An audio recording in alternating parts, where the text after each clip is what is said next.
नमस्कार मित्रांनो, तुम्हा सर्वांचं माझ्या यूट्यूब चॅनलवर पुन्हा एकदा खूप खूप आणि मनापासून स्वागत आहे। आजच्या व्हिडिओमध्ये आपण बघूया 8व्या वेतन आयोगानंतर सरकारी कर्मचाऱ्यांना आणखी एक मोठी भेट, नोटिफिकेशनही झाले जाहीर। जाणून घ्या सर्व माहिती। व्हिडिओला सुरुवात करण्याअगोदर तुम्हाला एक विनंती, चॅनलवर पहिल्यांदाच भेट देत असाल तर चॅनलला सबस्क्राइब करा आणि व्हिडिओला एक लाईक करायला विसरू नका। चला तर मग सुरू करूया आजच्या व्हिडिओला। नमस्कार मित्रांनो, नवीन वर्षात कर्मचाऱ्यांसाठी एकच आनंदाची बातमी येत आहे। आधी 8व्या वेतन आयोगाला मंत्रिमंडळाची मंजुरी मिळाली, त्यानंतर 7व्या वेतन आयोगाअंतर्गत वेतनावरील महागाई भत्त्यात बंपर वाढ झाल्याची आणखी एक चांगली बातमी समोर आलेली आहे। याबाबत अधिसूचनाही जारी करण्यात आली आहे। सरकारने कर्मचाऱ्यांना दिलेल्या नवीन भेटवस्तूचा किती फायदा होणार आहे ते जाणून घेऊया। कर्मचाऱ्यांना अधिक सुविधा मिळतील। रजा प्रवास सवलत LTC संबंधित सरकारने केलेल्या कामाचा थेट फायदा सर्व केंद्रीय कर्मचाऱ्यांना होणार आहे। सरकारचे उद्दिष्ट आहे की जेव्हा कर्मचारी त्यांच्या सुट्ट्यांमध्ये घरी जातात किंवा कुठेतरी जातात तेव्हा ते अधिक सोयीस्करपणे प्रवास करू शकतात आणि लवकर त्यांच्या गतव्यस्थानी पोहोचू शकतात। यासाठी LTC मध्ये अनेक नवीन गाड्यांचा समावेश करण्यात आला आहे। या सुपरफास्ट गाड्यांमध्ये ही सुविधा उपलब्ध असेल।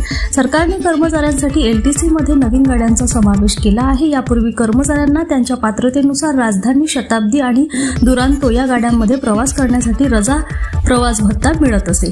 आता सरकारच्या या नव्या अधिसूचनेनुसार कर्मचाऱ्यांनाही प्रीमियम ट्रेनचा वापर करता येणार आहे। आता कर्मचारीही रजेच्या सवलतीत तेजस, वंदे मातरम आणि हमसफर एक्सप्रेसचा वापर करू शकतील। योजनेबाबत नियम ठरविण्यात आले। 7व्या वेतन आयोगाअंतर्गत केंद्रीय कर्मचाऱ्यांना त्यांच्या श्रेणी आणि पगारानुसार रजेच्या प्रवासासाठी तिकीट भाड्याची प्रतिपूर्ती दिली जाते।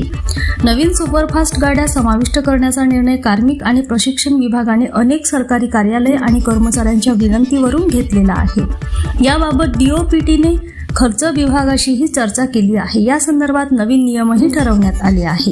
योजनेच्या लाभासाठी ही अट आहे। LTC योजनेत राजधानी एक्सप्रेस, शताब्दी आणि दुरांतो यासारख्या प्रीमियम ट्रेन्स आधीपासूनच होत्या। तेजस आणि वंदे मातरम ही योजना मोदी सरकारने काही वर्षापूर्वीच सुरू केली आहे। या गाड्यांमधील कर्मचाऱ्यांना LTC योजनेचा लाभ मिळाला नाही। LTC योजनेतील कर्मचाऱ्यांची ही अट आहे।